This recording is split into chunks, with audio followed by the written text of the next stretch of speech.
Welcome to another live stream. I need to switch something up right away. I just noticed, let me go in here. Well, I might as well show you what I'm doing. And in a few minutes, I will tell you why, but welcome.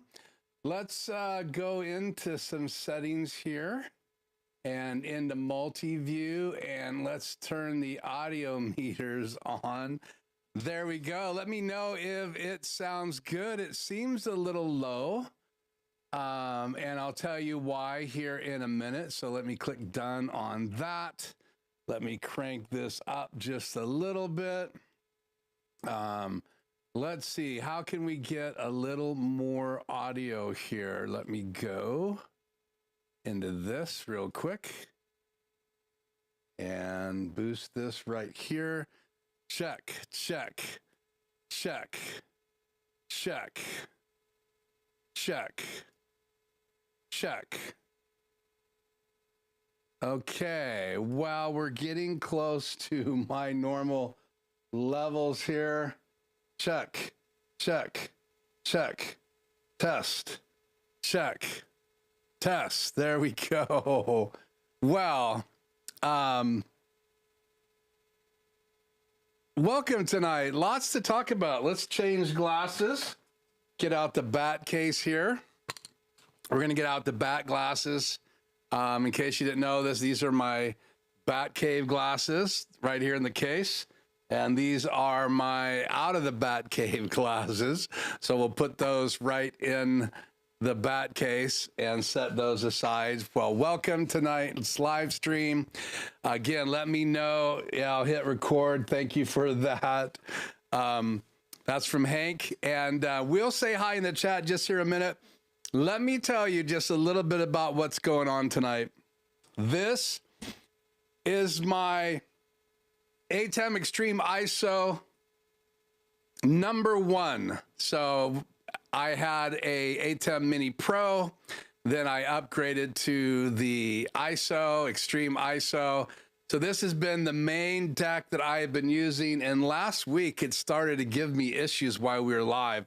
It's not the first time, but it really started giving me issues. So I woke up the next morning, which is obviously Wednesday, and it's Tuesday here live in Life Journey Production Studios. And again, I am Keith.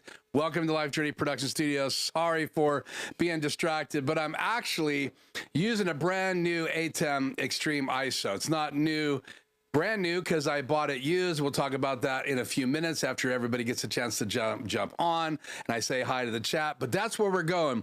We're going to talk about why I now have 3 ATEM Extremes ISOs in the studio, what I'm going to do with them. I already gave you a little bit of a hint that I'm actually streaming from a brand new one. Not new, but brand new to me. We'll talk about what I might do with this one tonight. And because again, I paid, I think the original price for this was $1,400. So I invested some change in this puppy. But I was able to buy the other two for less than $1,100 combined, which is super exciting. And I'll tell you how that happened. I believe it was a little miracle that happened on Wednesday last week. To have it here and streaming tonight on it is even more a miracle. So we're going to talk about that. We're also going to talk about doing firmware updates. I actually did a firmware update on an ATEM today. We're going to talk again about how that's done. I can't really give you a sample of that, but I can take you through each of the steps. We're also going to talk about how to update the firmware on the Presonus devices. Now, the firmware update is very similar for all the devices, but we're going to talk about the steps. So a little janky, in my opinion. Had a little bit of an issue today doing some testing.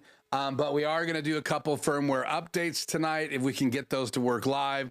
Love to do things live because you succeed or fail, but you don't get a chance to try to succeed unless you try. So we are always trying to do things live to make it fun.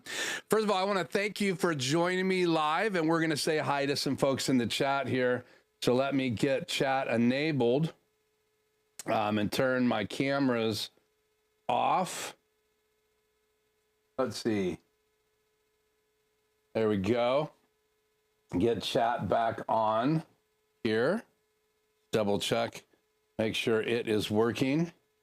It is. So let's do this. Let's say hi here. Let's see, chat on the air. So these are actually brand new macros. So I had to create new macros. I have these, I use them every night. I'm still having trouble with my iPad disconnecting from Mix Effects. So I actually, it's been connecting and disconnecting. So I don't know if it's just something in my network, what is causing it, but I literally am having an issue. Also tonight, I noticed on this ATEM Extreme, I'm actually streaming it up almost 9 megabytes per second, and I never was really over 7.5 before. Let me just double check my settings here to see if something got switched up. I am streaming high, so it shouldn't be busting out a signal that high. Maybe my ATEM, my original one, could do the Kodak and stream up at 6.7, 6.8 all the time. And now this ATEM is going to have me at 9 megabytes a second. I don't know. Maybe it's a newer one and it's a better video going up, maybe a better H.264. You guys will have to let me know if this looks better than I normally look. My lighting should be the same. It's the same time as night as last week, so you could compare tonight's stream to last week's stream. So again, I want to say hi to Grish. Also say hi to Gary. Also, hi to Hank. Let's see. Anybody else here? That's it, man. We have a big crowd tonight. That or I'm not getting all of the people on. Let me see here. Yeah, and then I got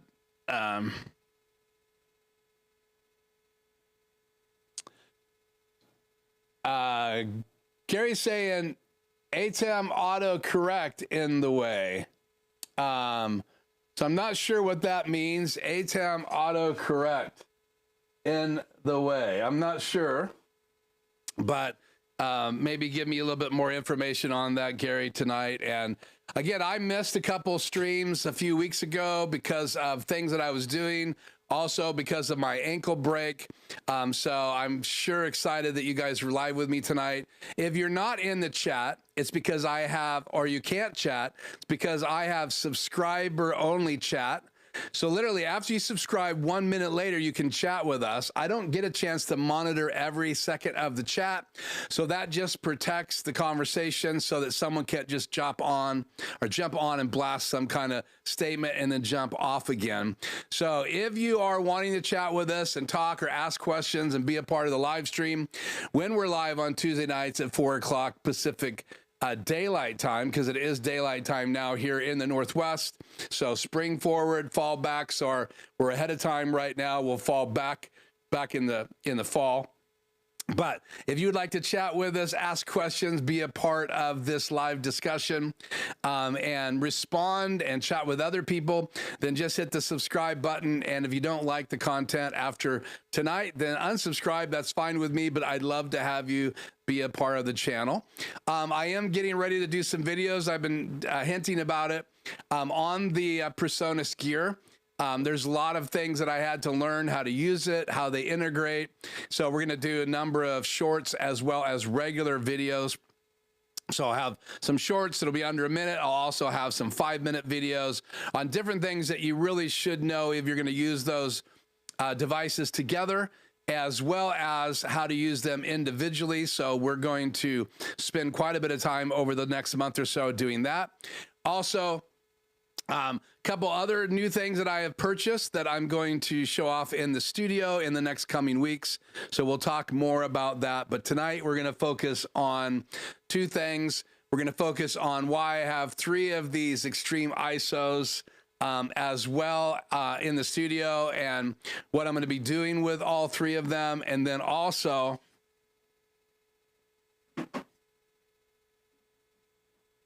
we're going to attempt some firmware updates. So this is the never can remember the name of this. It's the SW5E AVB switch, and it is a beast. It's very heavy. It is a powered over Ethernet switch, so you can actually power these EarMixes 16Ms, and I have 5 of them. You can power 4 of these from one of these switches. So if you want to power 8 of these, you'd have to have 2 of these switches, and we're going to do a firmware on both of these. Actually, I have 3 of these that still need a firmware update, but we're just going to do 1 of these tonight, 1 of these tonight, and also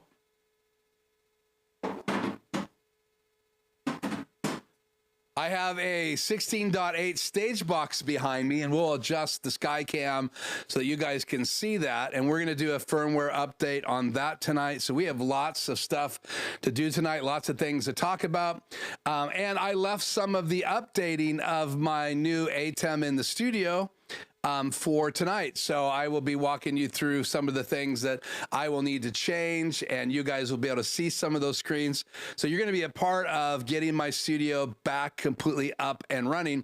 In fact, I usually have about 13 macros, and tonight it looks like I have 10. So I'm short about 3 macros tonight. So maybe if we have time, we'll make a macro, and I'll talk about the steps to do that. Very complicated to create macros while you're live because I need to be on certain cameras. So that's usually something that I need to be on a Zoom call in order to teach people how to do macros. But we'll talk about the process of creating macros, and also the fact that I have Mix Effect on my phone, even though it's not connected right now. It's attempting to reconnect, and I am having some issue with connecting to my switchers. Hopefully the audio is hot now and it sounds 5x5, so let me know if it does not. Okay, so chat back on the air, and let's see. Teresa's saying, I missed my previous message, so let me go back. Hi, Keith. Hi, everyone. Have to shake the stem harder to get the dollars out. Okay. ATEM autocorrect in a way. Yeah. I want to tell that story tonight. So if you're watching this after it went live, this is the story. I have been streaming from an ATEM for about 4 years now, possibly 5. I started in 2019, so yeah, over 5 years. And the first time I streamed, I used OBS, and I used a cam link. A cam link is by DJI, so you can purchase these still. This is the cam link 4K. You can take an HDMI cable and come in one side from your camera. So you could use like a nice DSLR, a mirrorless camera, whatever you have. And you can even convert an SDI to HDMI and use a cam link.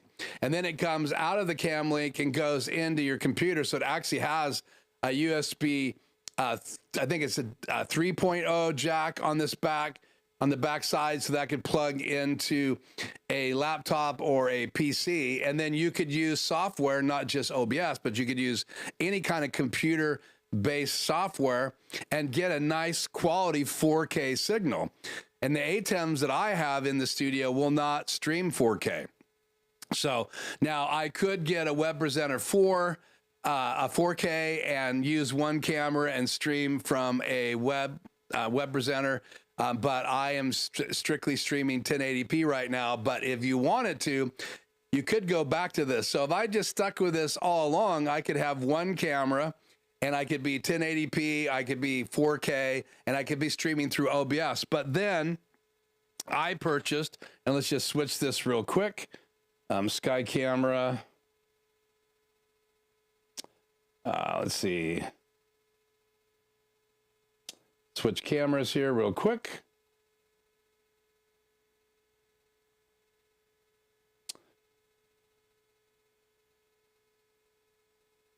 And get you this overhead camera. Let's see, where is the overhead shot here? There we go.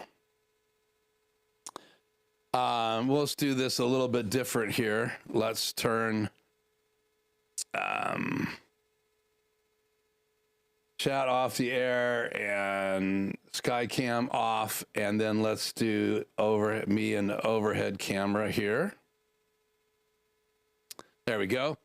So I have the ATEM Mini Pro right here. And this is what I started streaming from after that. So I can do 4 cameras. I can encode from this. I can stream from this. I even actually shared last week how I use this as a mobile recording rig. I could stream from it when I'm mobile, but I use a couple webcams through my laptop, and I use an adapter to use my iPhone as a main camera. So it gives me 3 cameras. 2 of them are adjustable. I can zoom in, zoom out, the 2 Insta360s links that I use through my laptop.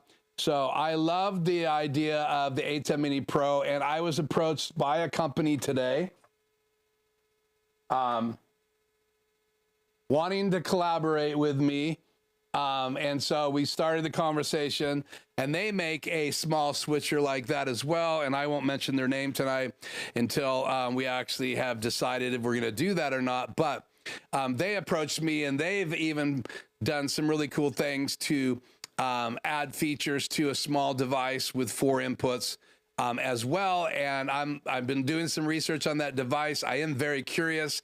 It's a very interesting device, and it may be something that I could recommend to some of my clients. And I do installs. I help some churches. I help some businesses start doing live streaming. And if they want to do multiple cameras or multiple camera podcasts, then a lot of times I work with them and recommend equipment. So if they don't have much of a budget, then I'll just go with a used DSLR, something like a Sony A6400, or now I see some prices on Marketplace for $600 or $700 for EOS Rs. That's a great camera. It will also send out a signal for 4K. So you could be a church or a business and do a podcast with one of these cam links and an EOS R and OBS, and you could stream. So if they have very little budget, then I'll recommend spending about $1,000, buy one of these, buy some cables, buy a tripod, buy a used EOS R, get yourself a really good lens, preferably a variable lens, so you could adjust it for wide shots and narrow shots. But then, obviously, I've recommended to people that can afford it, an Extreme. Maybe they don't need to do ISO recording. And if you don't know much about ATEMs, and I think most of the people that are live with me know quite a bit about ATEM extreme ISOs. The Extreme is just going to record the program out. And a ISO, which this is an ISO, and I have 3 of them. You can see close up here. I think I have a closer shot here somewhere. There you go. So you can see right there, it says ISO, better look at it on my Skycam, but lots of buttons on this thing. You count the buttons. Good luck. I mean, one day I wanted to know how many buttons it was, and I think I lost count 5-6 times before I finally got a count. And there's so many buttons that I don't use. But there's some really cool features like this matrix up here. I love this matrix right here. I like the ability to do more of the transitions. I like it that it has macro buttons on it. There's a lot of things about this device that I really love. In fact, these first 6 macro buttons coincide with the macros on your control software. And so you can activate those macros just by pushing buttons. I'm not streaming from this one, but you can see it's got all my original labels on it. And then if we zoom out, you can see I've transferred those labels to my other ATEM. So this one right here, I found in Boise, Idaho, on Marketplace, believe it or not. Now, normally if I buy anything on Facebook Marketplace, and this is not an advertisement, it's not sponsored by, I'm not sponsored by any of those type people. I am sponsored by the Bennett Ranch, Life Journey Productions, who pays for all of this normally. And also I get some advertisement money from YouTube, which is great. It's not a lot, adds up to about $125 every couple months, believe it or not. tons of money, but all of that and the money that I invest is to learn the technology and be able to share it here on YouTube. And I do that through my channel. I do that through consulting, and you can actually sign up for a free consult. I believe I put the link in the description below. If you've never used that, you can get an hour from free from me. If it's something I can help you with, you just need to fill out the form and let me know what you're looking to have help with. And then we'll do a Zoom 1 hour free consult. Or if you're in a 15-minute radius from me, then I will actually come to the location at free as well and do a free consult. Outside of that 15-20-minute radius, it takes quite a bit of time to get there, so it just depends on each situations. But the installs, I'm always looking for an inexpensive way to do the basic stuff that people need to do. And if they have a budget and they want to get multiple cameras and they want to simplify things, then there's all kinds of other stuff that I can recommend. That's why I would consider a relationship nowadays with a manufacturer, because it's something I would do videos on for my clients, and it would be something I would want videos on my channel if it's something I'm going to recommend. And that is my big condition. If it's not something that I would use or recommend someone else use, then there's no reason for me to collaborate or have that on my channel, because it's not something I would normally make videos out, and my time is very valuable and I want to invest it in helping people with the technology that I can help them with, and only learn new technology as necessary and not when it's not necessary. So that's that. So I have three, and I just saw this real quick, so let me say hi here.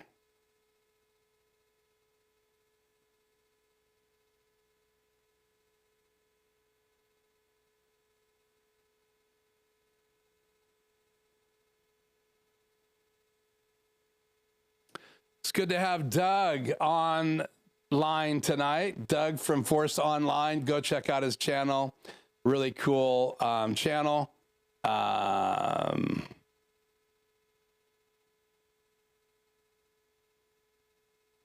And that's that one I missed earlier. Hank says it's 5x5. I did hit record. Thank you very much. And it's good to have Doug from Forced Online with me tonight as well. So 3 ATEM Extreme ISOs now. This one was giving me issues, and let me tell you what this one was doing. So not only was the software closing on me, and I did a firmware update before I retired this, and so I'm going to test this. This is my original Extreme. I think I've had it for almost 4 years now. It's on hours upon hours. I've used this every time I do a consult. I've used this every time I'm in the studio getting ready for a live, which is, I'm usually have my ATEMs on 5 to 7 hours a day on Tuesdays. I spend from about 9:30 on most Tuesdays getting ready for a live stream. So you do the math, that's 6 to 7 hours, then I'm live. So this also is what I was encoding from, streaming to YouTube from, ISO recording from, and using it for my wife's podcast when she was doing her podcast, recording her podcast. Again, all of that has put some wear and tear on this. So the first thing that started happening was I would be live and I would be recording, and you can see right now I am recording, and it's been recording for 21 minutes. But it would turn off at about an hour and 15, hour and 20 minutes. So all of a sudden I would get ready to end my live stream. And one of the things I have to do when I'm ending my live stream is stop recording. And I look over and it hasn't been recording. So it did that a couple times, couple Tuesdays. And so I decided to open up the file and see how long it was. And the files turned out to be about an hour, 15 minutes. Plenty of space left on the hard drive. Then I tested my other ATEM. It would record on that same drive longer. So would my ATEM Mini Pro. I tried ISO recording, not ISO recording, and it still kept shutting off. So for whatever reason, the recording function started acting up. And then the last couple times I went live, it was disconnecting. So the ATEM control software would just close off and back on again.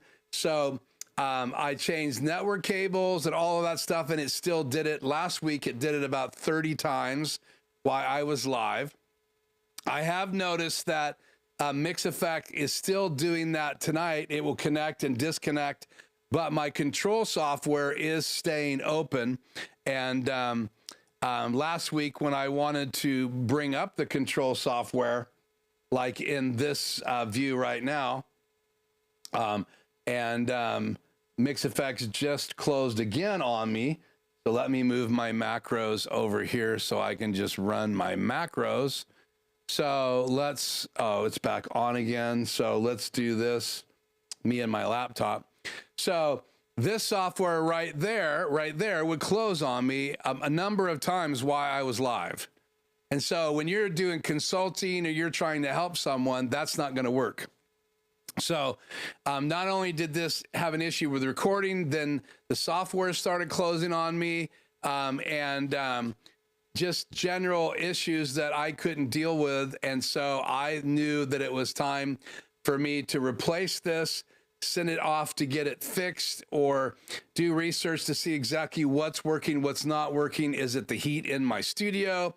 Is it the discs that I was using? So what I want to do is get this out of the studio and do some hardcore testing, and I'm away from all the other equipment, and just see what really is going on with this, so I could reach out to Blackmagic Design and see if I can pay to have this fixed. So again, my original ATEM Extreme ISO has now been replaced with this other one.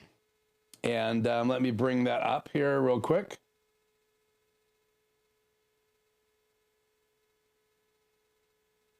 So let's change microphones. Should have audio still. Let me bring this down. Check, check, check. I'm on my wireless go right now. So I can adjust this camera. This one right here, I think I have a better shot here. So you can compare these two. So I've relabeled this. This is the one that I purchased on Marketplace. And believe it or not, it was listed for $500. I reached out to the owner and I asked a few questions. How long have you had it? And how many hours do you approximate on it? He approximated 50 hours. I did not like the math of driving from where I live down to Boise, Idaho. So I said, any ideas? It's $130 for me to drive there and back. It's going to take me 6.5, 7 hours, 8 hours to drive from here down there to get it. And he suggested that I Venmo the money and that he would ship it the same day. Now, I know I'm rolling the dice to do that for sure. And so I had to have a good feeling. And first of all, the fact that I got up Wednesday morning and I've been looking on Marketplace for a while for any ATEM Extremes or any other Blackmagic Design products, and I haven't seen anything anywhere near me. And so I got up that morning and literally in Marketplace, I typed ATEM Extreme ISO and it popped up. And it said it had been posted 4 hours earlier. And I knew that that was going to sell fast at $500 when, let's look at the price right now online. So let's go ATEM Extreme ISO.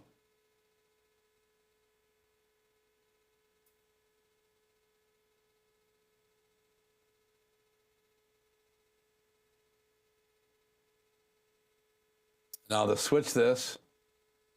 So there you go. I mean, at B&H it's $14.25. Sweetwater $14.25. Here's another one, SDI model for $16.45. Remember, there's been some tariffs. So if you buy something new, you're paying more right now than you ever had to pay for a Extreme ISO. And so you can see the new G2 is listed now for almost $2,200. It's basically the same kind of extreme ISO with some tricked out features, but less buttons, more audio capability, better audio inputs. So there are some pluses, MADI built in, which is really cool. So that may be on the horizon, but you can see basically, and I'm not advertising for any of those folks, but $14.95, and I found one for $500. I knew that right there was an answer, and I jumped on it. And so by the end of that, by the end of, I think, 1:30, I had Venmo'd the money. And by about 3 o'clock, I got a tracking number from this gentleman who I am going to test it tonight. So I'm recording from it. I'm streaming from it. I'm using it right now. I'm running it through the paces. And if it passes the test tonight, he's going to get an amazing review, and super thank you. So $500, I paid $540 with shipping and everything. And so that got shipped to me. So I saved a ton of money, obviously, and was able to get that device shipped to me, which is great. And I opened it up last night. I hooked it up last night. I finished doing some of the things that I still need to do, which we're going to talk about here in a minute. So I also have, and I'll get back to the chat here in just a second.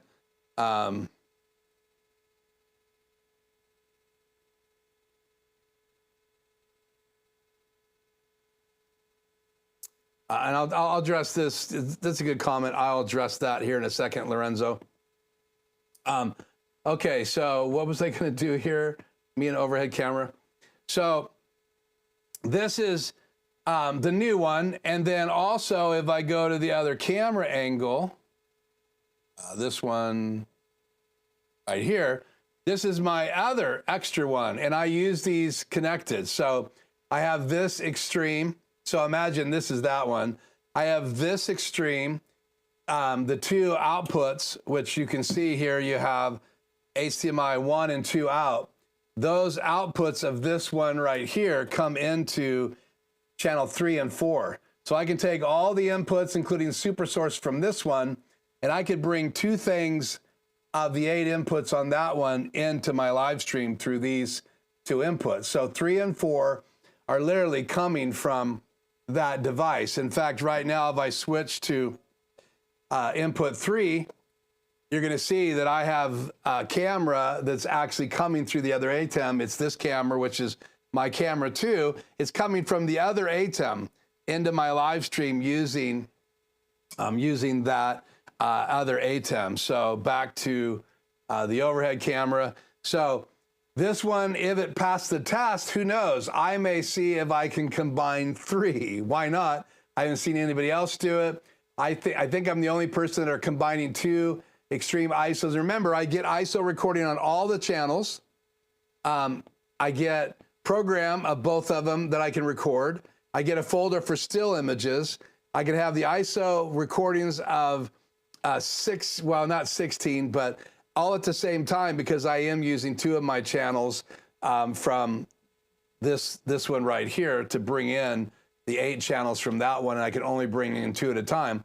So this would give me 6, and that one would give me 8.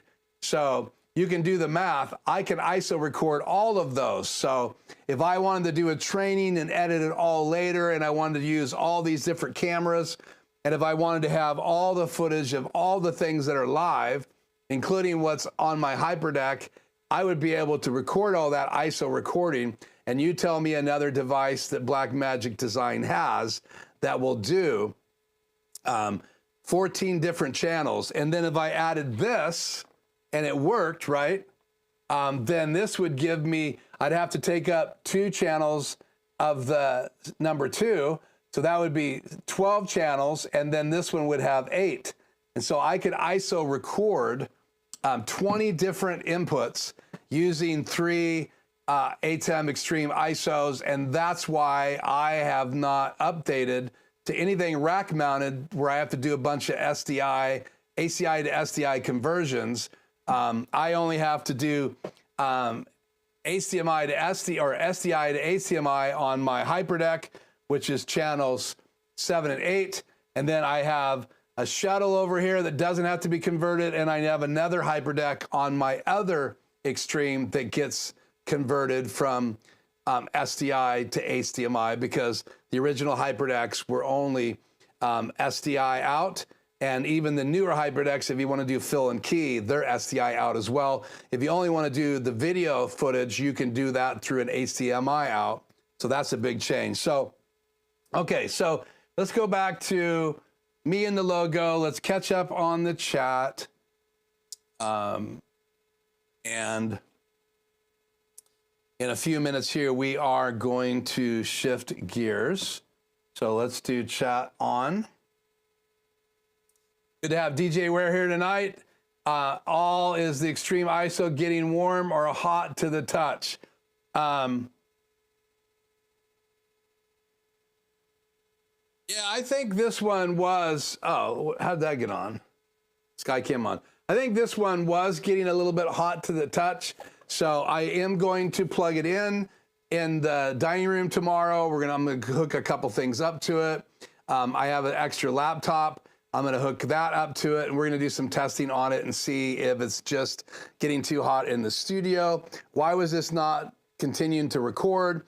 Why was it dropping off the network? Why was the ATEM control software suddenly closing?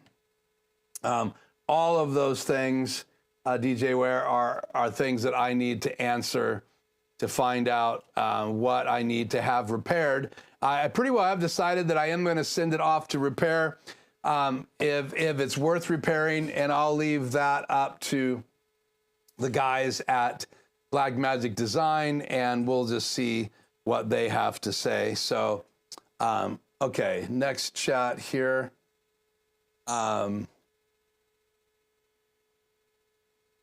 Gary says, sounds like 4 years, 6 hours a day will kill an ATEM ISO. Be interested to see what the ATEM would say for runtime. Yeah, I don't know how you would figure. Oh, did that not show up? I don't know how you would figure runtime. Maybe somewhere inside the XML file, there's runtime on it. Maybe there's a code somewhere. I don't have the answer to that. So if you have that, Gary, let me know. Lorenzo says he's new. Thank you for showing up. Thank you for being on the live stream.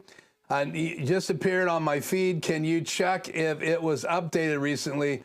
There's also a way to roll back to older version.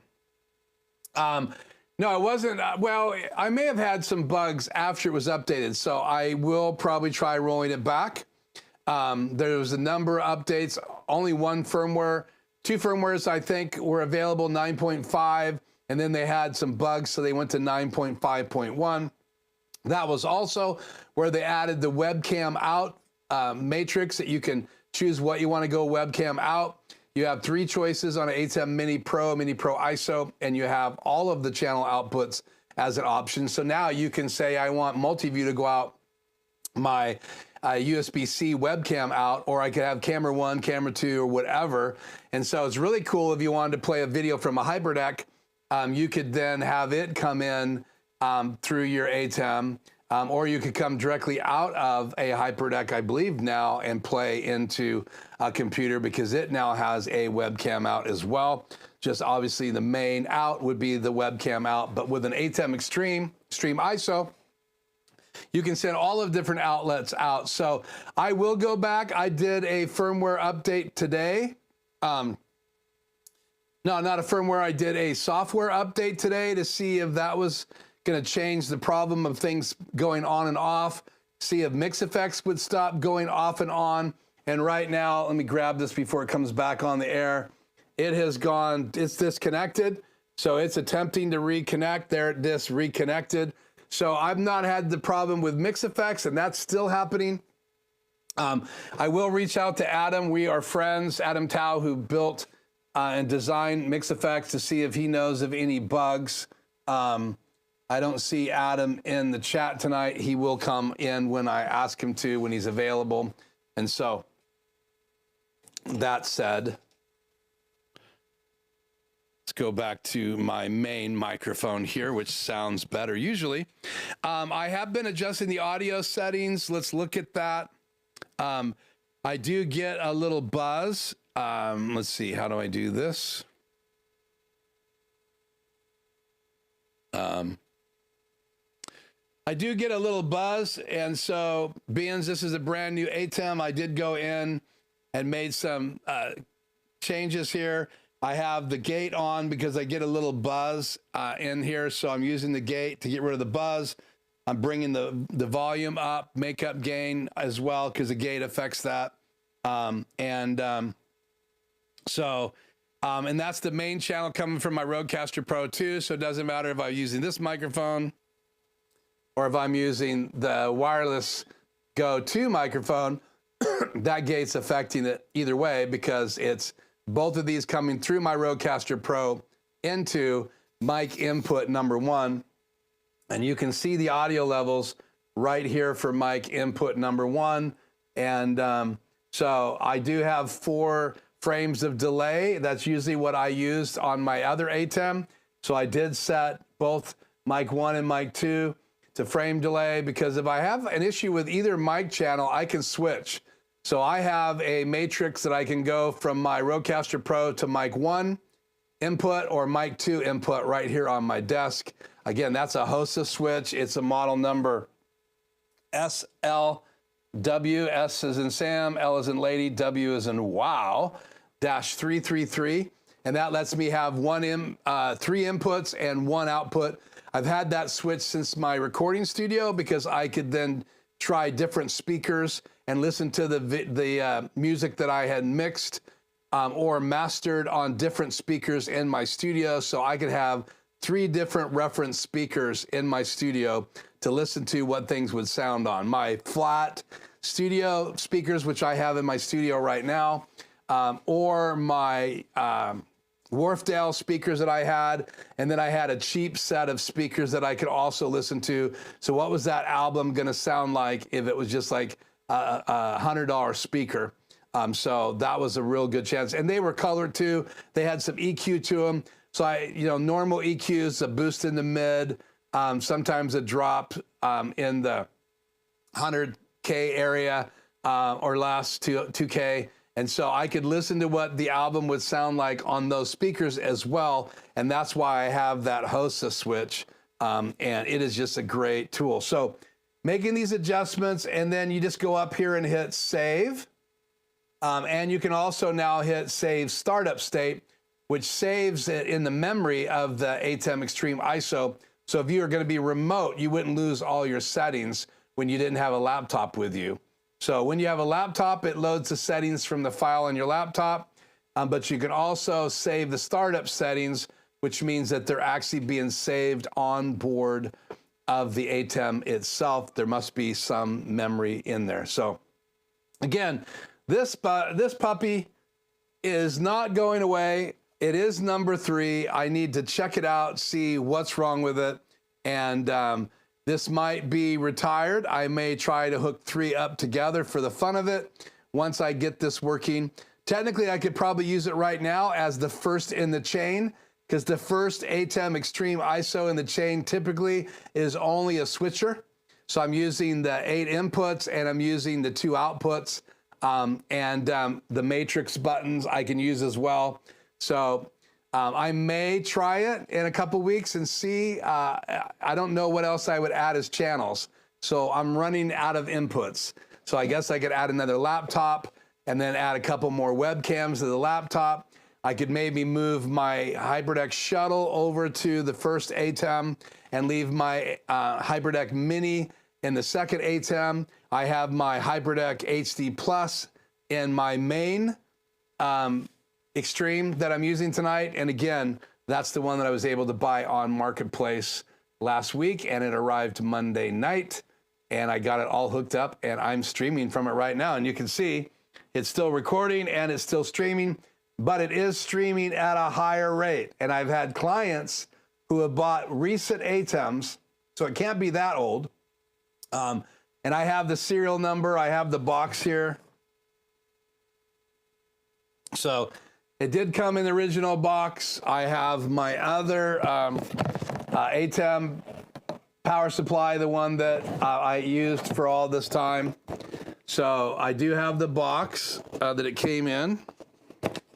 And I don't think they've changed the box, but there are numbers on the back, but no dates.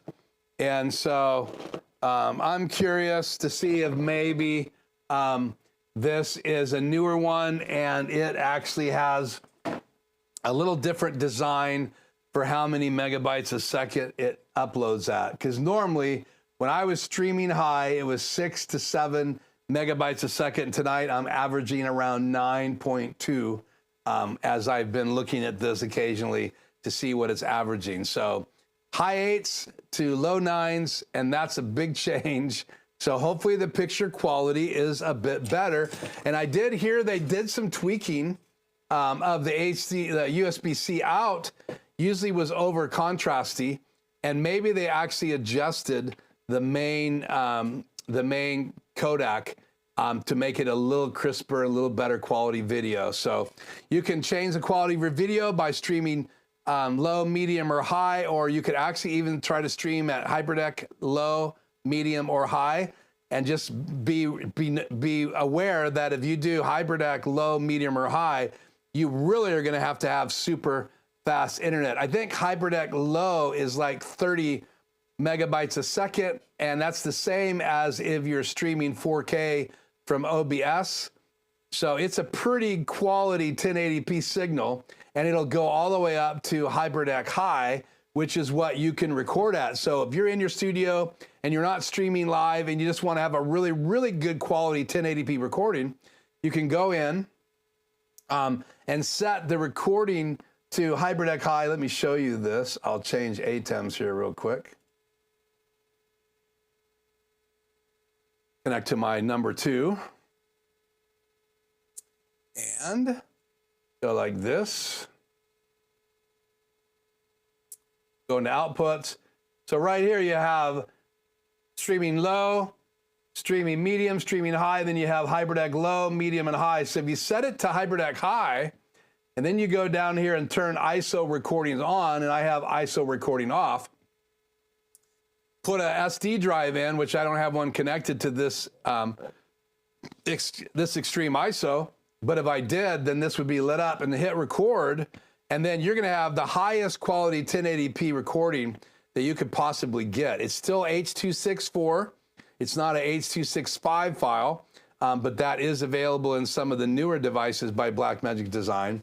But if you're gonna record at H.264 at HyperDeck high, you're gonna have a really good quality recording. If you wanna see what that looks like, I did a video a few weeks back, uploaded it on my channel, and so you can see the difference between low, medium, and high streaming, and then you can also see the difference between HyperDeck low, medium, and high, because I did a comparison video here on the channel. So if you'd like to see that, that is available. It sounds like an advertisement, but if you do want to know the difference, I felt like there needed to be a video online showing it. So I did that. It is out there now in the YouTube land. So with that said, so problem with it recording, problem with it staying connected to the control software, problem with it staying connected to Mix Effects, and it was streaming fine and it was encoding fine. I didn't see any problems with the videos that were uploaded, but it seemed like it was starting to die and I needed to bail while there was still time to bail. So, okay. So the latest version is the ATEM software 9.8 update release. Yeah, and if you take a look right here, me and my laptop, I will go up here to help, and I'll click on about, and you can see that I am now updated to 9.8, which I did today.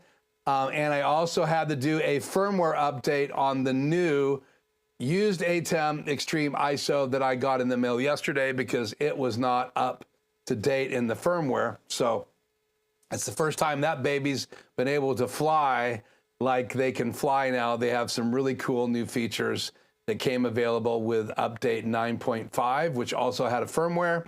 And then it was fixed with 9.5.1, which also has a firmware update. And then there's been a few updates after that as they add more new products and announce them at the big events.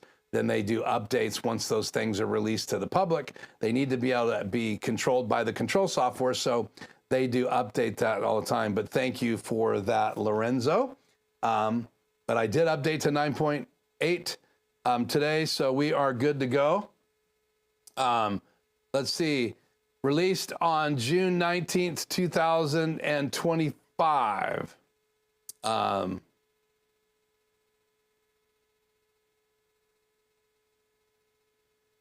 Yeah, that's the 9.8 update. So thank you for that, Lorenzo. I appreciate it.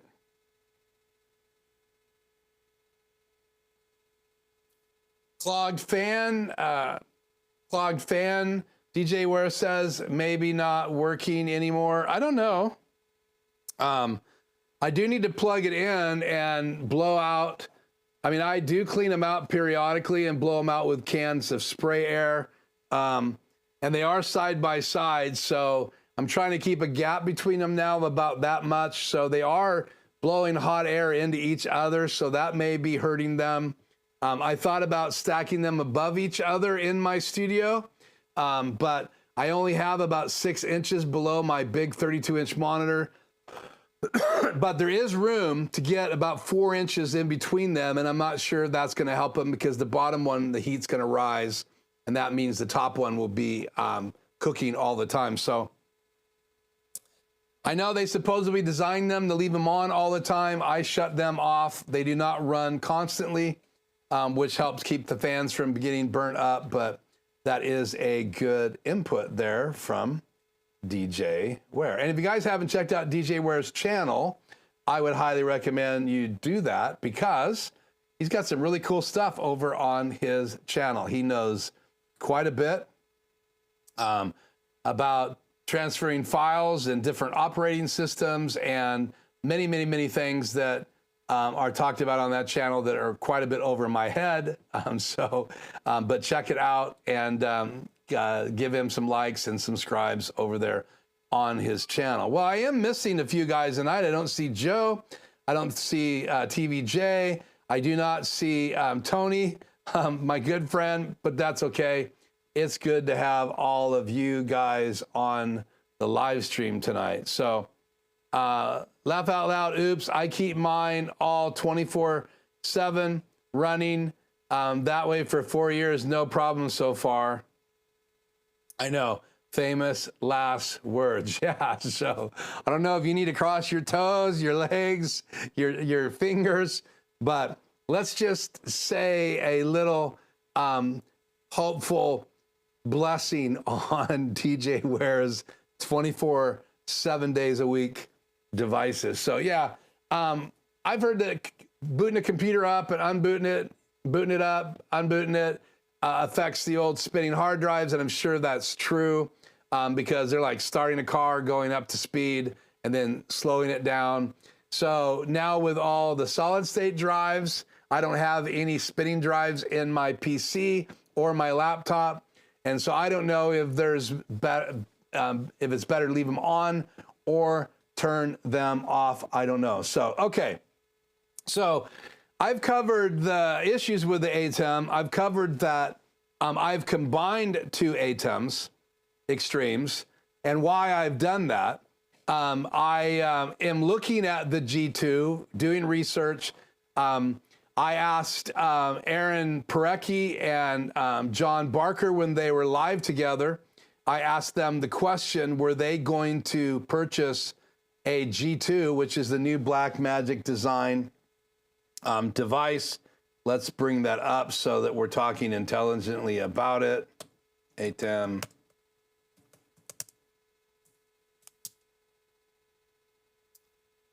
See what pops up here.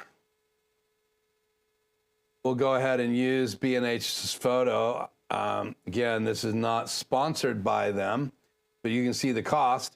So I've been paying attention to the new G2. You can see it has a lot less buttons. It's got some different buttons on it. It does have a transition bar. It does have the ability to do Thunderbolt interfaces. So you can actually use key and fill from a laptop now using Thunderbolt 4, which is really cool. It's got some built-in memory available to it. It's got XLR right and left inputs, or 2 inputs, or you can use them as a stereo input. It's got a MADI, I believe, input. So you could do a multiple mics that Blackmagic Design offers. It does not have a MADI output, if I remember right. It's got an SD card slot in the back, which is really cool. So there are some things about this device. It's still HDMI, but I am considering it. But right now, I just love to be able to combine 2 extreme ISOs and be able to get those channels. Again, I get 8 from the first one, I stream from the second one, and I have to use 2 of the inputs on my second one to bring in the outputs from the first one. So what does that mean? That just means that I have 8 different inputs and 2 outputs, and I can put any 8 on input 1 and any 8 on input 2. And technically, if I could figure out a way to bring in the webcam inside an ATEM, which you can't, but if I could, then I would have 3 outputs. So I'd have 8 inputs and I'd have 3 outputs. Now, if you were to use a Blackmagic Design Extreme ISO SDI model, the SDI model has 4 SDI outs. You would have to convert them. So you could get 8 in, or 8 inputs in the first one. They would come in to any 4 in the second one. And then you would be limited to having 4 more. So that would be 12.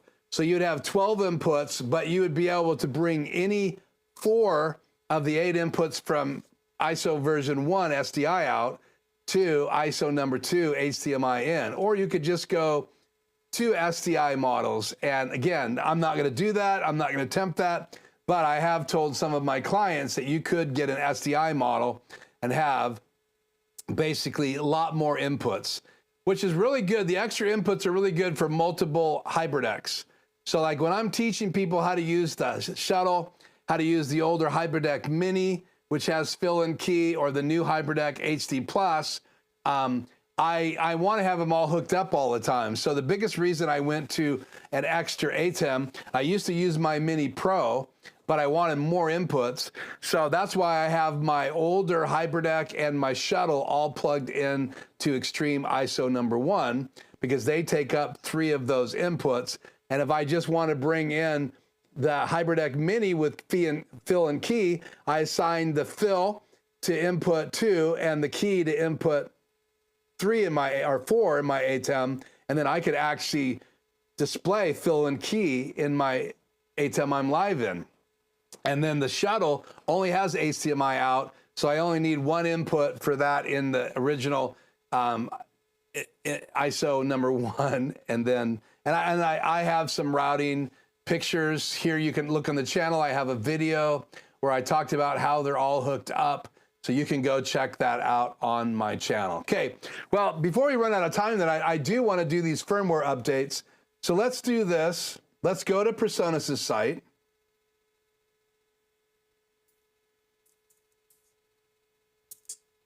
Let me log in.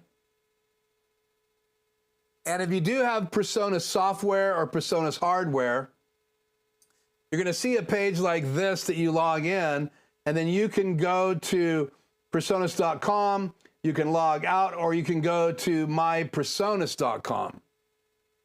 And then here is where you're going to see the devices that you registered. So I've already done a firmware update on this 16M, and I've already done a firmware update on this 16.8.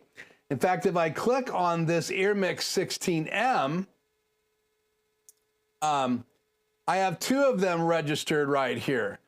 So they're registered. I could deregister them if I was going to sell them. So, and that's where you click on the latest firmware, but you can't do an update from here. And we're going to talk about that here in a minute.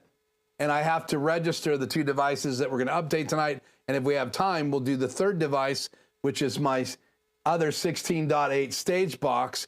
You can see right now, I have 2 of them registered, but I haven't done a firmware update on one of them. So it shows that I have two, because I did register that after I got it. Again, I bought the first one new, and the second one used from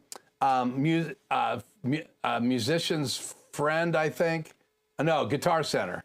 And then I have software here of mine. So everything that you own or you have purchased is going to be available on their site. And then you can go to products that you own from them and see everything. So there's lots of different pages here, but if you want to do a firmware update, you click on the device after you've registered it. If you haven't registered it, you're going to go up here to the plus icon and you're going to register it. So we're going to do that right now. We're going to go in here and register. So I'm not registering software, so I need to click on hardware. And now I have a date. Now, some of these, 3 of these I purchased in late May and early June. So the 2 I purchased, the first 2 I purchased were in late May. So we're going to go in here and choose a date. So we're going to choose May 15 for this one. Let me grab it. Now this is number 2, EarMix number 2. I have them numbered. So we're going to get the serial number off the back.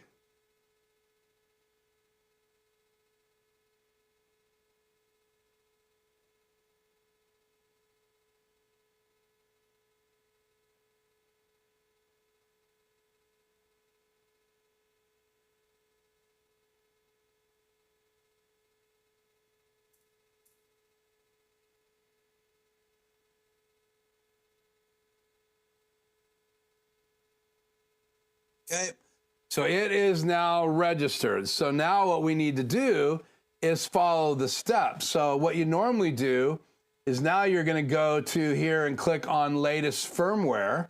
So I'm going to click on the latest firmware and it's going to give me the instructions.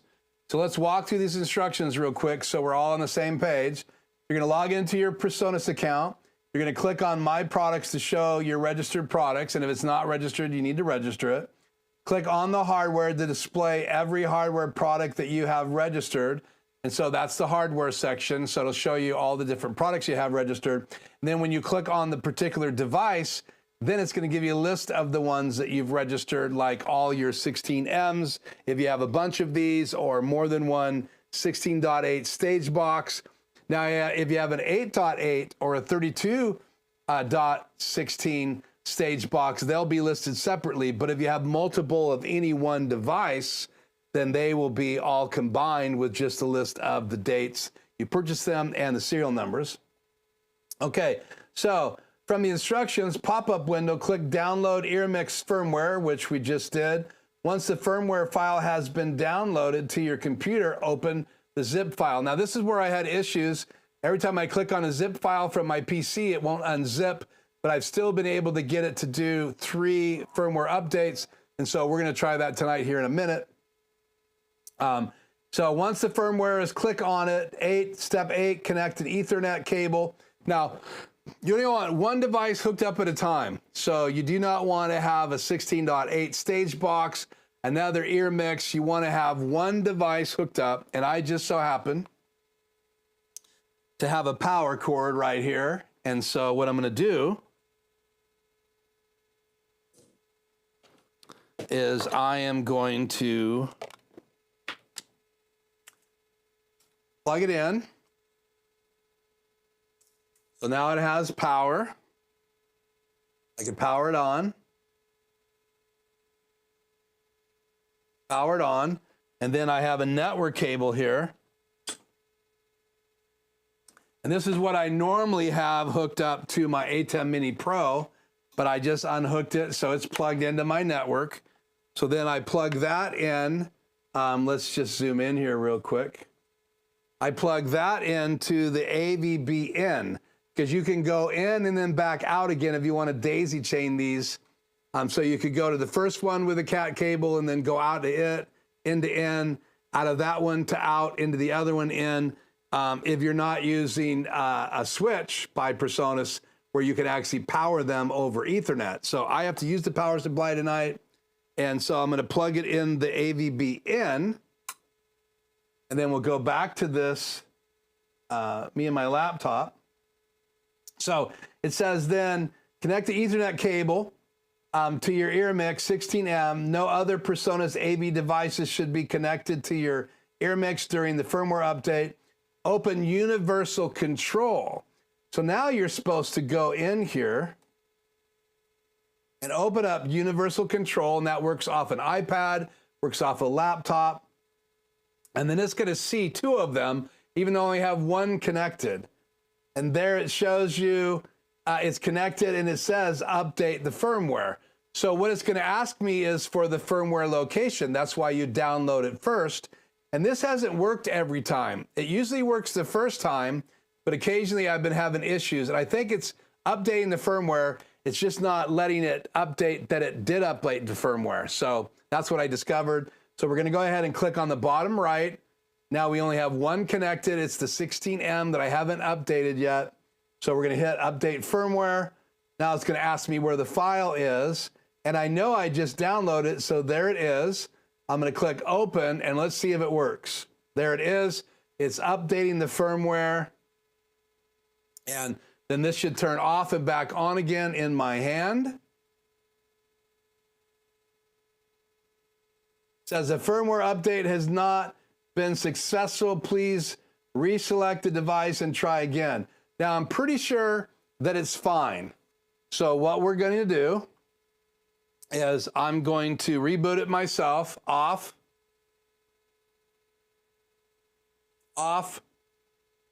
We're going to let it disconnect. And you can see right now it says firmware 1.4.0 88061. It's right here. So we're going to wait till this disconnects. Then I'm going to turn it on again. We're going to wait till it connects, and we're going to see what the firmware number is. I forgot to look to see what the original firmware number is, so I'd have to play the video back later. But there it is. So it's 1.4.88. So let's go to Presonus' site. Go back. Yeah, there it is. 1.4.0.88061.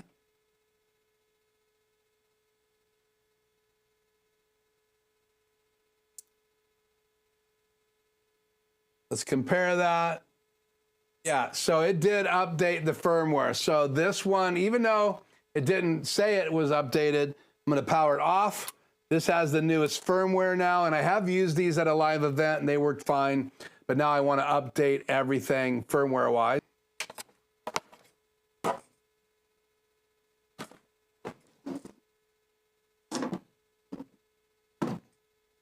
now we're going to do the one that I bought last.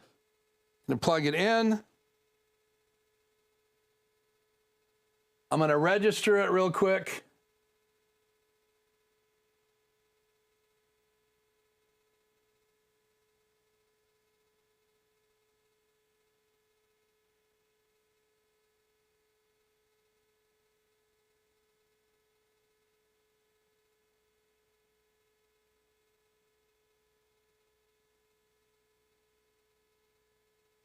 Again, I'm going to click on products. As you guys see this again, I'm going to add it. I'm not doing software. I'm adding a hardware device. I'm going to choose a date. This is the last one I purchased. It was late June.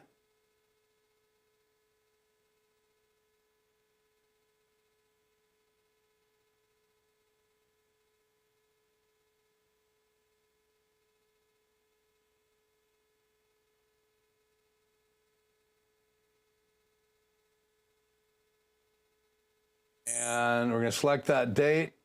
Now I'm going to put in the serial number. So I'll take that off the air real quick and put in the serial number.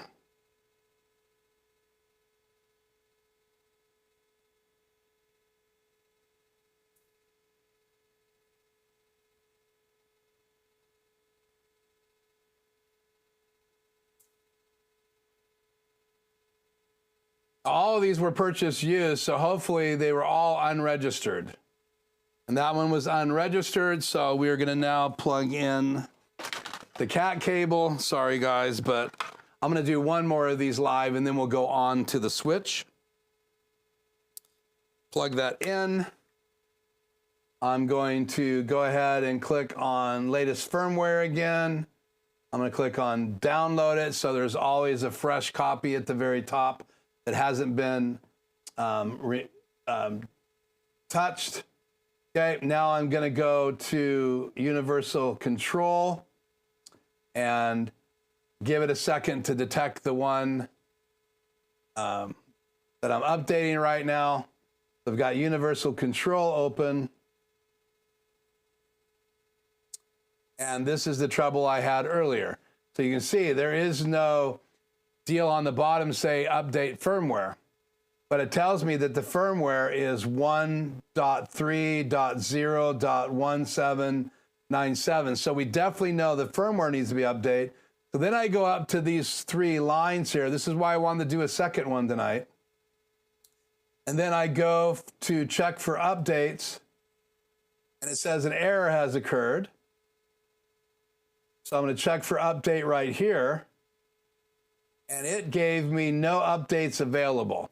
Well, we know there's an update available, so for some reason it's not detecting it. So I'm going to go down here to settings, and I'm going to do rescan network.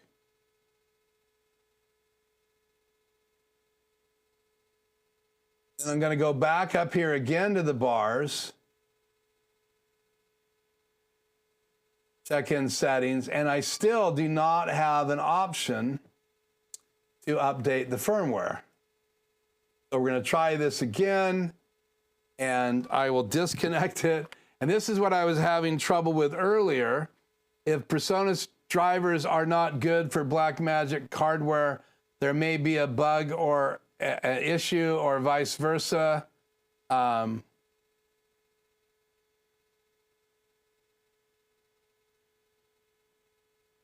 Yeah, and I'm not running any Presonus software normally while I'm running my ATEMs. So they're not networked together. Right now I am, but I don't think that's what's causing my disconnect problem, because I usually do not have my Presonus 32SC in the same network. I almost only have everything networked when I'm doing a live event, and I'm not using the same network for my ATEM at all when I'm doing that. So. Okay, so let's continue here. Let's try this again. Let's turn it off so it disconnects. But that's, I mean, that's a good idea.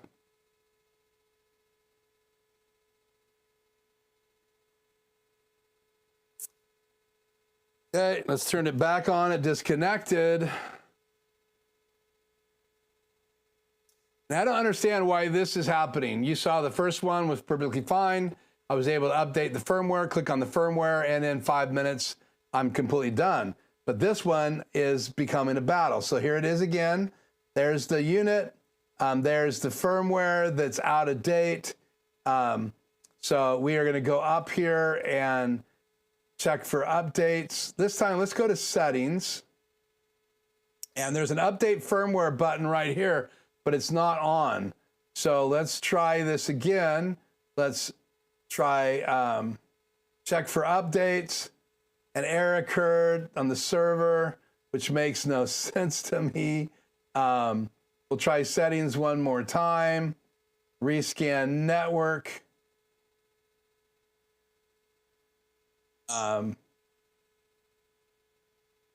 It sees the device. There still is no spot down here to be able to update the firmware, as you can see. So we're going to try settings again. Options, appearance, network media, AVB. That didn't help me.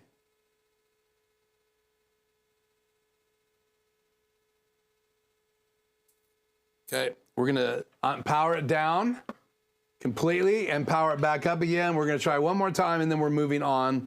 I'll mess with this one tomorrow. I have 2 more to do firmware updates. I have 5 total. And so I did 2 earlier today, 1 live earlier, and now trying to do number 4, but we'll give up on this. And so I'm gonna see if it redetects. I know I downloaded the firmware. Firmware is downloaded right there.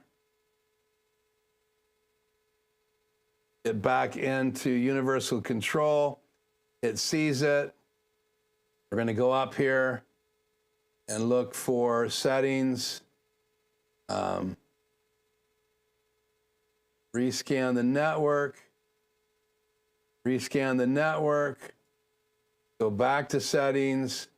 Still no ability to update the firmware, so we are going to bail on this one. Okay, so that I'm going to power off, unplug it from the cable. We'll set that aside for later.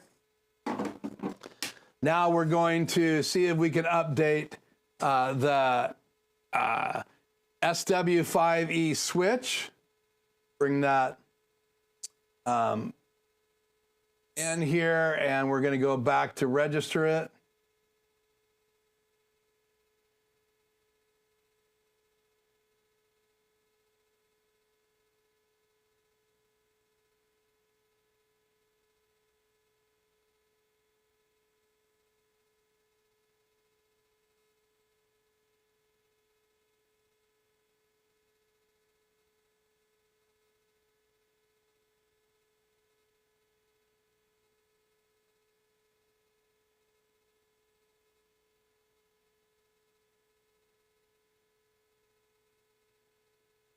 Hardware again. Use a date. This was the same time in June. Select the date. Now we're going to add the device.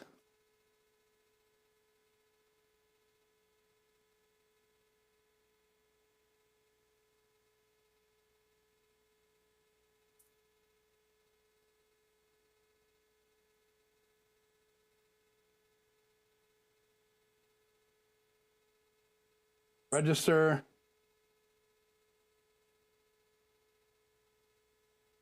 Latest firmware. Download is 1.5.0. Okay, that is downloading. We have to power it up.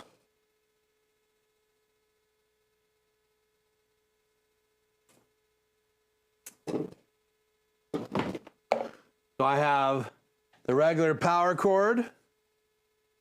So we are going to power it up, and shows that it's PoE right there. I can turn PoE on and off, but it shows the switch is powering up.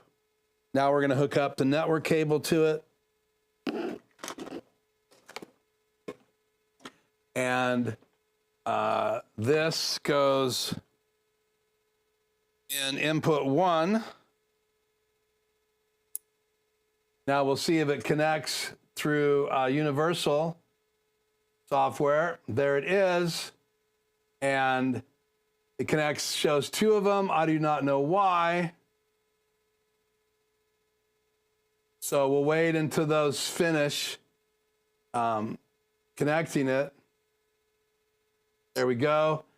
There is no deal on the bottom saying update firmware, but it does say that firmware is 1.5.09. And what did we say the firmware was? Let's go back and look at that.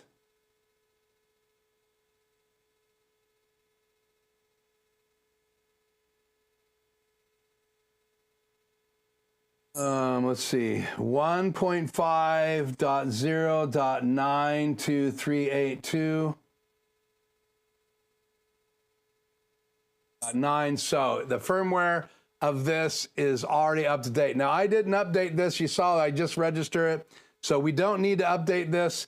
Whoever sold this used online updated the firmware, which is really cool. So this one's done. So I'm going to power it off. It's registered. The firmware is updated. I still have 2 devices, 16Ms I need to update, and then I have 1 stage box. So We're going to set this aside, and then we're going to power up the stage box.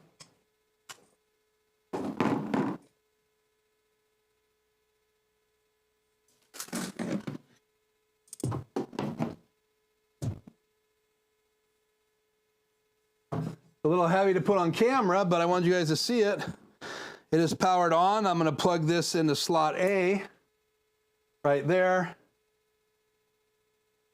So this is my second stage box. It's already registered. We're going to see if we can update the firmware to this. A little heavy, but I'm going to set it right there and go back to me and my laptop. And now I'm going to set this on the ground. Ugh, that's a bit heavy. Okay, it is now seen on the network, but we do, and I think I already have, let's see what the firmware is here, 1.4.0.8. So let's go to Presonus.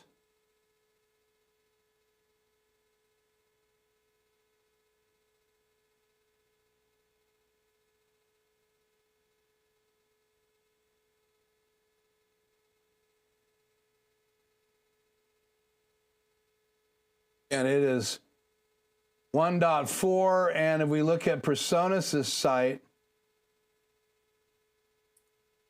I don't know why it keeps doing that. The newest firmware is 1.5, so we definitely need to download that. So it is downloading. Oh, that's the SW5E. I apologize. Let's back up. And let's redo this. I need to get to my stage box.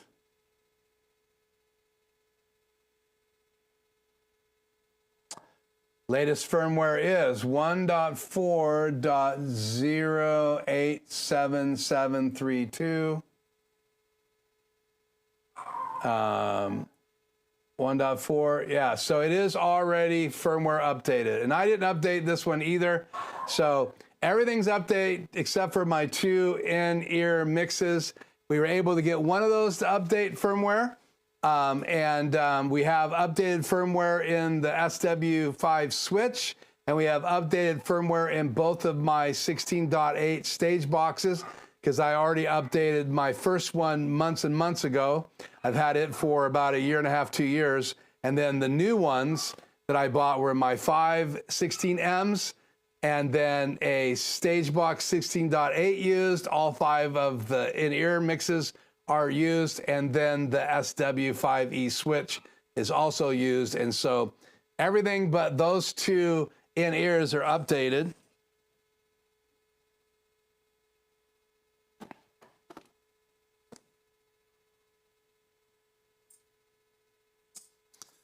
So, being as we didn't try that, we're going to try the number 1 here. Let me register it.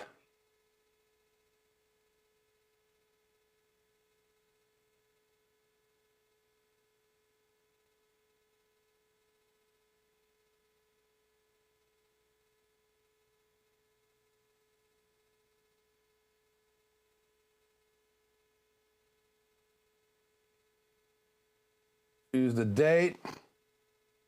This is number 1.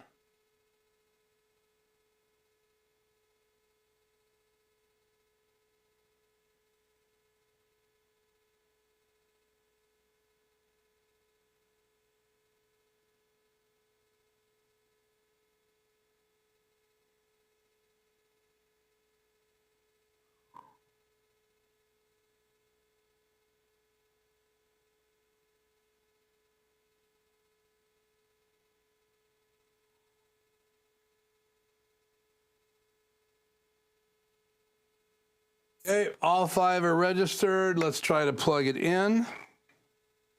Let's look at the latest firmware. Let's go ahead and do a download here, just in case it detects it. Then I'll plug it in. We'll see what firmware is in it.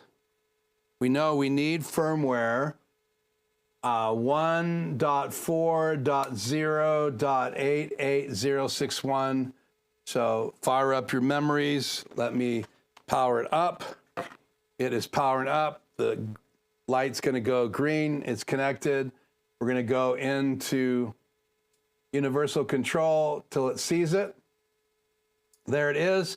It does have an update firmware button right here. So we're going to click on that. We're going to click on the firmware. We're going to click on open. And that one's updating without all the hassle. So we're down. Once this is done, we're down to 1. And we're close to everything being firmware updated. It does say it had an issue. We're going to let it reboot, reconnect. Went green. Should show up again on the screen. We're looking for 1.4.0, and there we are, 1.4.0. So that worked. Should we try the first one more time? I'm going to turn this off, unplug the cable, unplug the power supply. This one's done. Bring number 5 in here one more time. Before I plug it into the network, let's go to Presonus.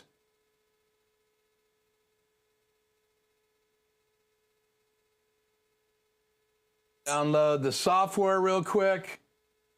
There it is. Gonna plug it in. Power it on. It's red, it's gonna go green, it's green. We'll go into universal control. See if it will find it and give us the permission to update the firmware this time. And no ability to update the firmware, and it is 1.3.1.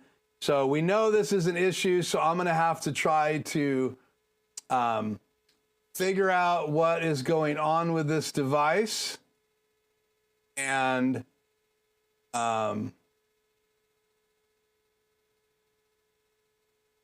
see if I can't find a way to get it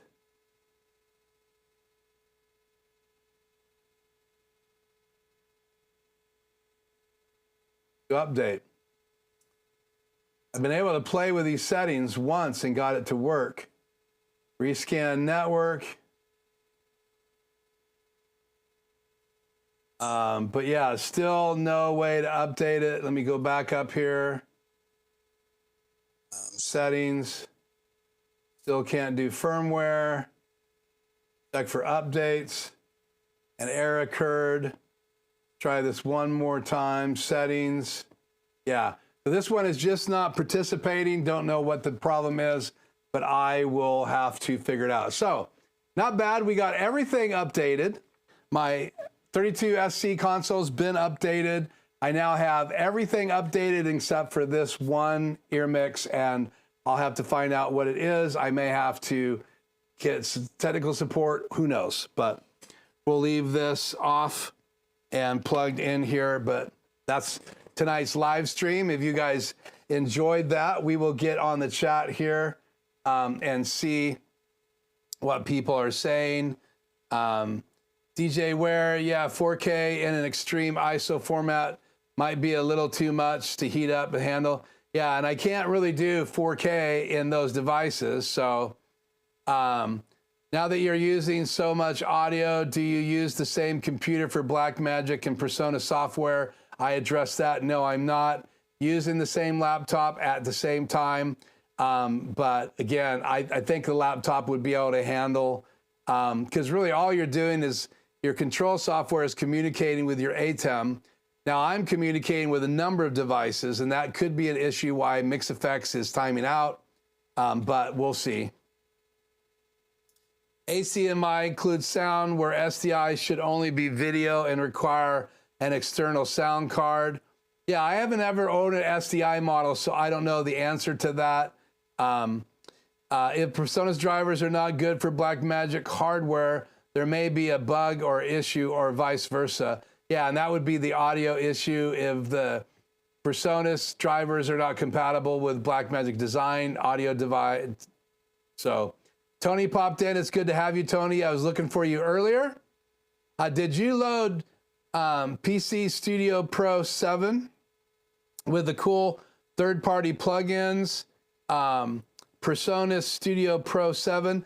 No, I don't have Pro version 7 yet. I want to get it.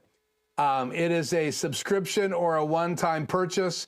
If you have the subscription, you can actually get all the free updates, which is I really like. I don't really want more subscriptions, so I've thought about just purchasing Pro version 7. The problem with that is Pro version 7, just purchasing it outright doesn't have all of the cool plugins. So it's like Presonus just wants you to buy the subscription. You got to pay continually. So I'm still on the fence. The version that I have is version 4. I do not have 5, I do not have 6, I do not have 7. And I haven't been doing a lot of mixing and mastering anything with Studio Live software for a long time. But I do have a couple friends now that might want help. So I may have to go ahead and update to Pro. My only interface would be the 32SC. It's a great interface, and I can use it. But at this point, I probably would want to do some recording at 96 kilohertz and not just 44.1 or 44. So we'll see if I decide to pull the trigger on Studio Live version 7. And if you guys haven't checked out Studio Live version 7, their software for recording is really cool. Not only is it cool, it will interface with the consoles. You can record directly from the console. You can use the console as a MIDI controller for the Studio Live software, which is really cool. So that means all the faders and all that could be controlling the software. So if you like to be able to do that, especially if you're doing any automation, it's really nice to be able to play the music and automate the volume, bring the lead guitars up or maybe the group up and bring it back down after the chorus. So you can do some really cool things using the keys, the faders on the Presonus consoles as a MIDI device. That's really cool. Also, they have software for just recording all the channels on your console. So all you have to do is open that software up. Trying to remember the name of it right now. What is it called? What is it? Here is a look at all the stuff that can come that I have. Like here's my version, May 22nd, 2015.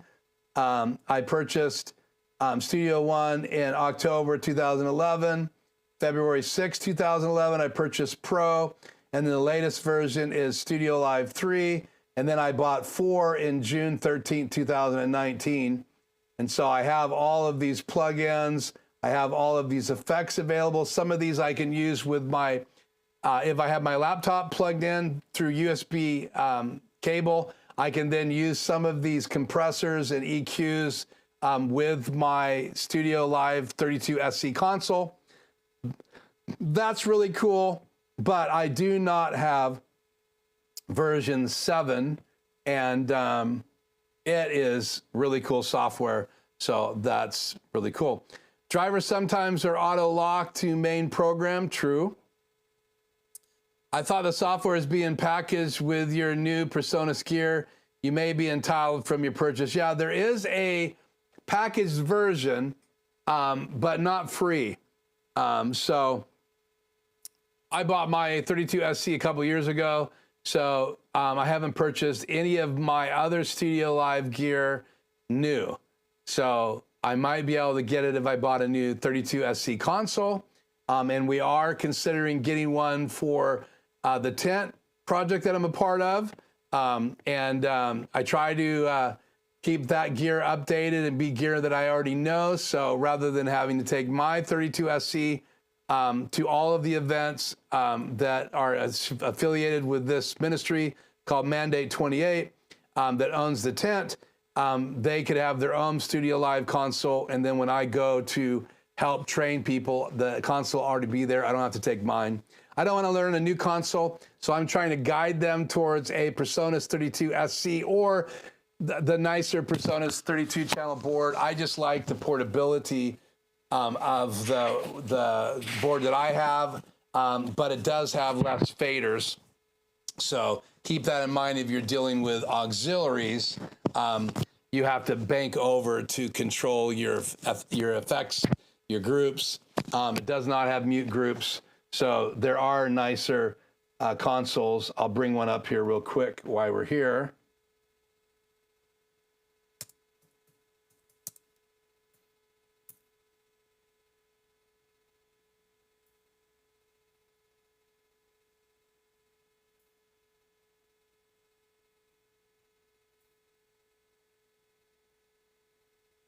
So here's the 32 SX, and you can see you have all these extra faders. Mine only has this bank. You have an extra space here for an iPad. I have a mount that goes on the back of mine for my iPad. Everything else is pretty similar, except for you have all of these buttons, all of this extra area. And then if you get into the really nice consoles, let's see if I can find one of those.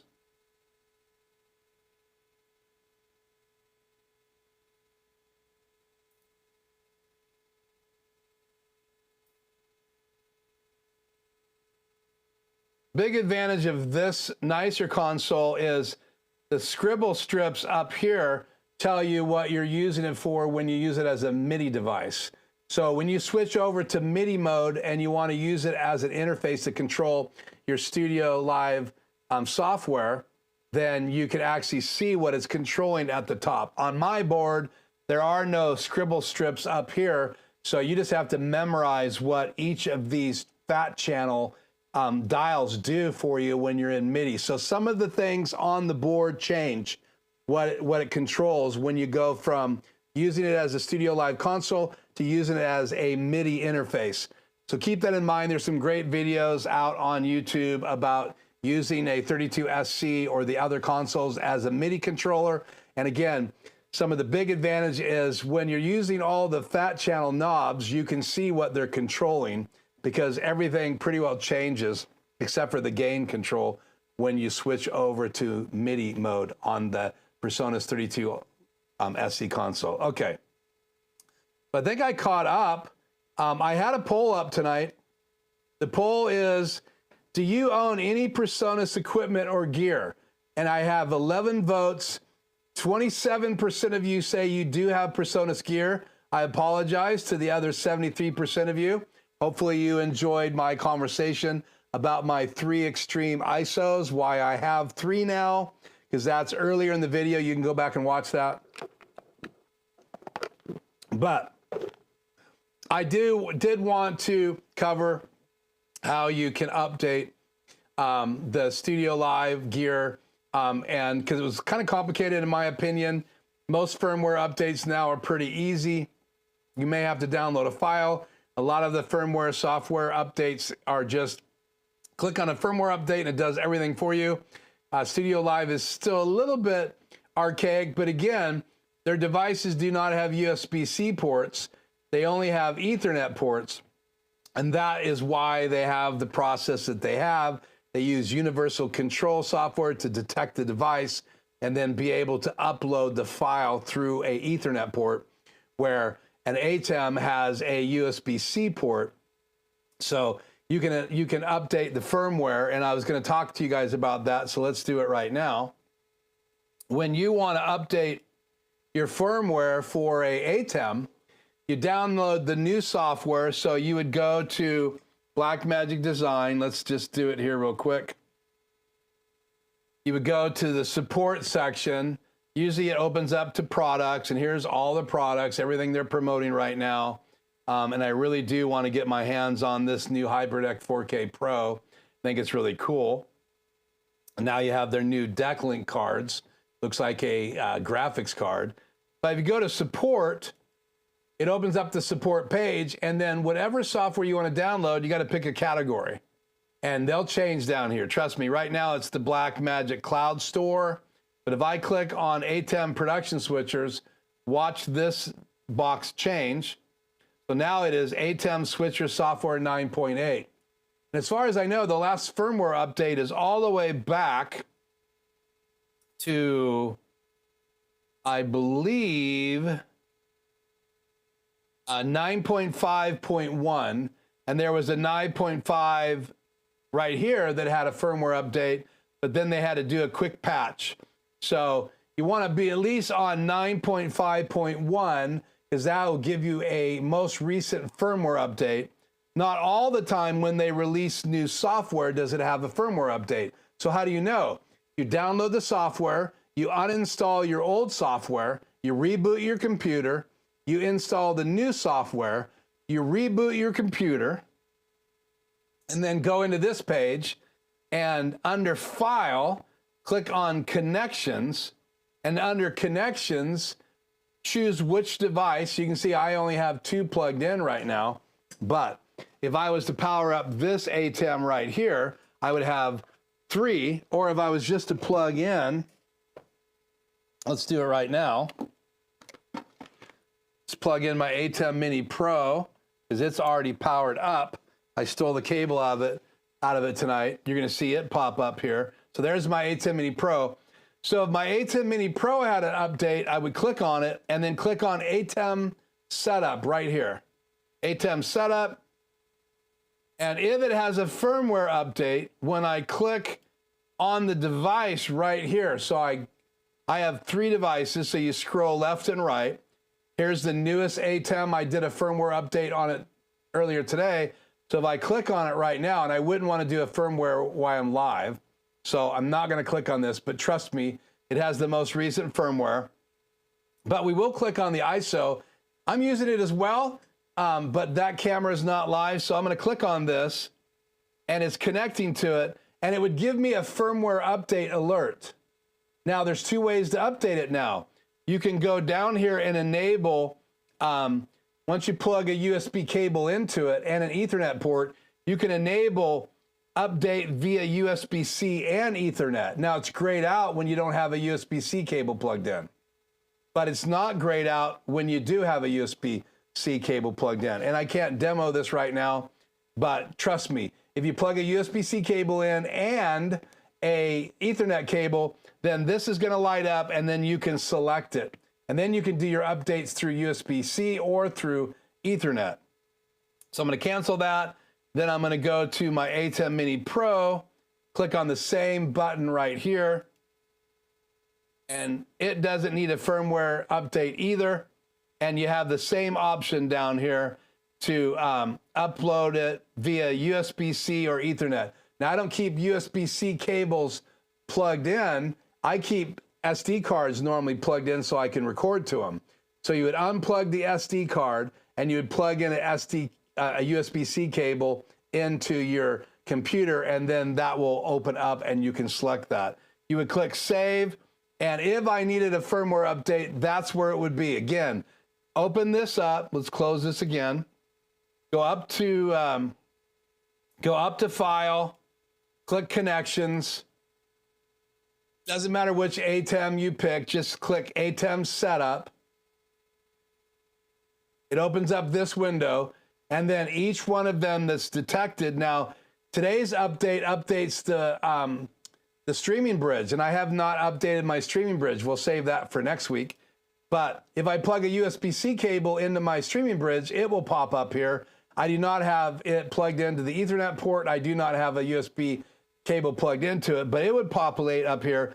So anything I want to see if it has a firmware update after I download the new software and I install the new control software, I just click right here and it will let me know if there is a firmware update. There isn't one needed. The most recent firmware is still version 9.5.1. So 9.5.1, which is way back, again, on their site, 9.5.1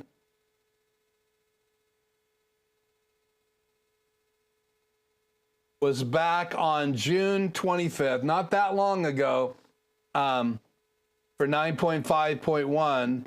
And I think, that's 2024. So that 9.5.1 firmware that enables some new cool features. And there are some really cool features. I have a video on it, so go back and look at the June videos on my live stream. I covered this, but there's some really cool features, including the ability to assign anything in an extreme to the webcam out. So no longer do you only have a couple choices. You can do all 8 inputs assigned to the output of the webcam, including multi-view. That's really cool. So go check that out in firmware update 9.5.1. Okay. Well, that was a lot of fun.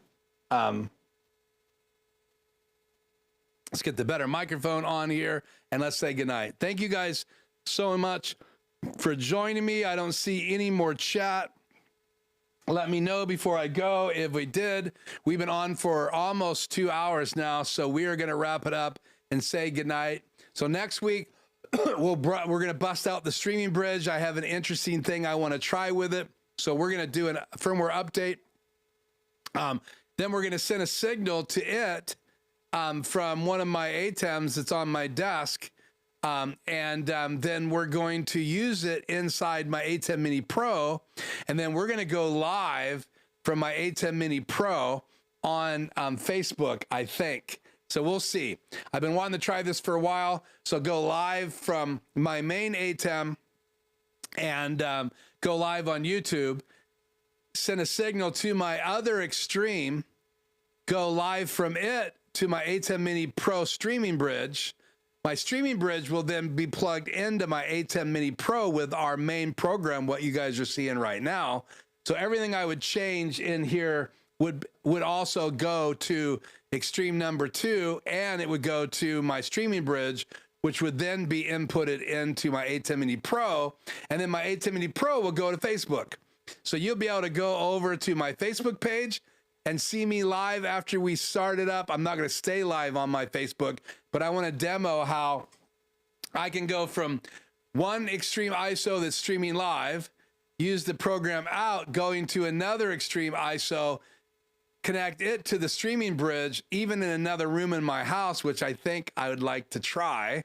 I might have to leave for a few minutes and go plug in the streaming bridge, because we're going to update the streaming bridge firmware next week as well. And so we would have 2 parts. So that should be fun. So we're going to try that. So again, the Extreme I'm live on right now would be sending the signal to YouTube. I'm going to have the program out going to Extreme ISO number 1. That's going to stream directly to a streaming bridge. The streaming bridge has an HDMI output. It'll have some latency, but it'll have an output.